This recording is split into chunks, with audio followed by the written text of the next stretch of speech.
So will raising rates on the rich help or hurt the Republican tax push? To my panel, DeRoy Murdoch, a Fox News contributor and National Review contributing editor, John Goodman, president of the Goodman Institute and senior fellow at the Independent Institute, and Ron Meyer, Washington Examiner columnist. Ron, I'll start with you on this. The suggestion is that the fourth bracket could be the current high level or even go higher, but I'm not sure a lot of people voted for that when they voted for President Trump last November.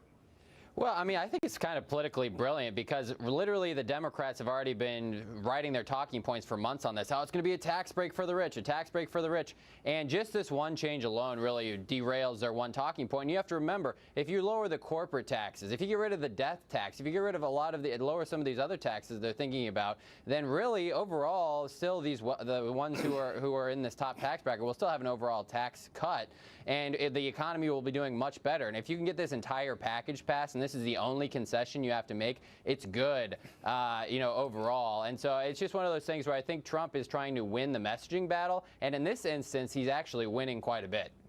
I do worry, though, DeRoy, that winning a messaging battle against Democrats when you're going to get 0 votes from them, 0. No Democrat's going to vote for this, even with the fourth or, quote, fifth bracket.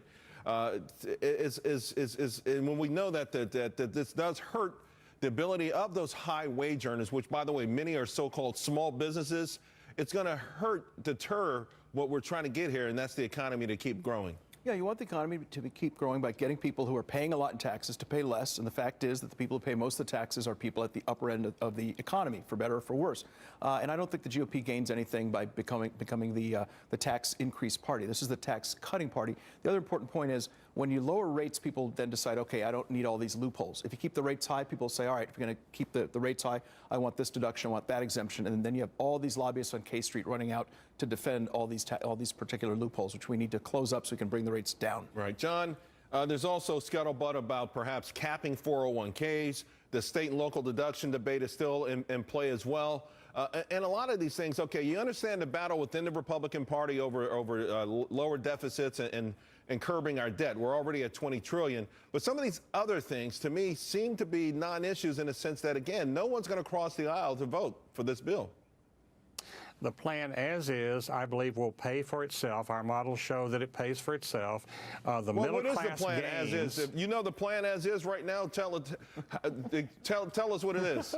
Let's see it. Well, we started with a Ryan Brady plan, and we modeled that. Now we've got a variation on that coming out of the White House. I can't tell you every detail, but the broad structure of the plan will bring capital to the United States. Middle class will gain because their income will go up about $3,500 per year per family. We don't need to cap 401k plans. We don't need a fourth bracket for that matter.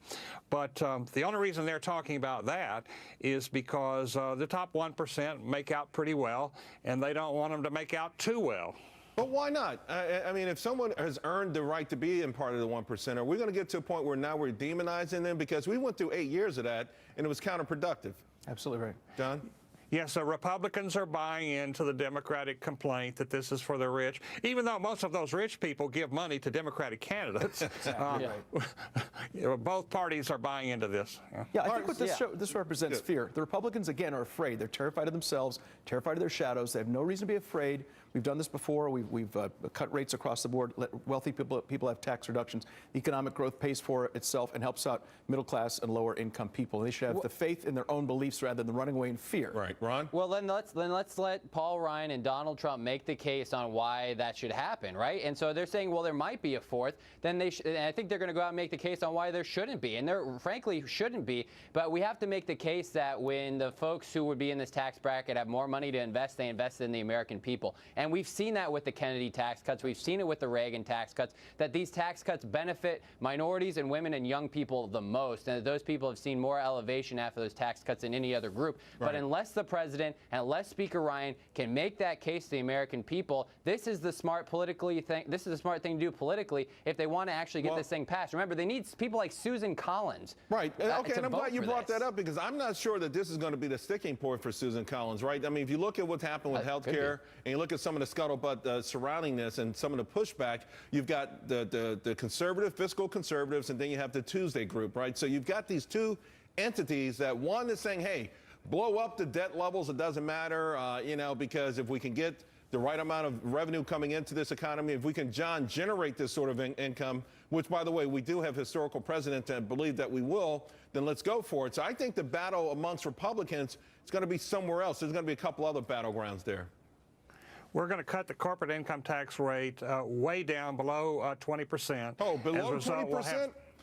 Yes. Below 20%. The effective marginal tax rate will be below 20%. Does that mean, John, does that mean then that the official rate can be 25% and these corporate accountants can figure out a way to get the effective rate even lower? No, the official rate will be 20. Okay. But the effective marginal rate will be lower than that. $5-6 trillion of new capital coming into our country from abroad. Let me stop you there. I want to ask you about that, John. The repatriation break, okay, I've done my own work on it. It worked remarkably under George Bush, okay? There's a lot of myths out there that it didn't work, but why not make it permanent? I know Representative Brady is talking about, hey, why not just get rid of this thing and always have this amazing cash flow flowing back to America? We need a territorial tax system where we only tax our companies for income they earn in the United States. And this tax plan, as now structured, will bring $5-6 trillion worth of capital into the United States. Repatriation is a little different. That's getting the American company to bring capital home. What we have to do beyond that is get them to invest. And the way you get them to invest in the United States is have a low tax on profits in the United States. Right. So this is why it's so good for the middle class, and this is why it really pays for itself. Real quick, Ron and DeRoy, I want to ask about leadership, GOP leadership. I'll start with you, DeRoy. Can they get it done? I think they can get it done, and they need to do it quickly. I think they need to get this finished by Thanksgiving. You know why? The day after Thanksgiving is Black Friday. People start shopping, and if people have a tax cut and they know that money's coming in, we'll have an excellent Christmas season. That'll be great for the economy. If it gets pushed back, then that'll delay. With McConnell saying he's going to make everyone work longer. He might have watched the show when you called him lazy. Excellent. Glad the laziness has come to an end. Ron, can the GOP leadership deliver?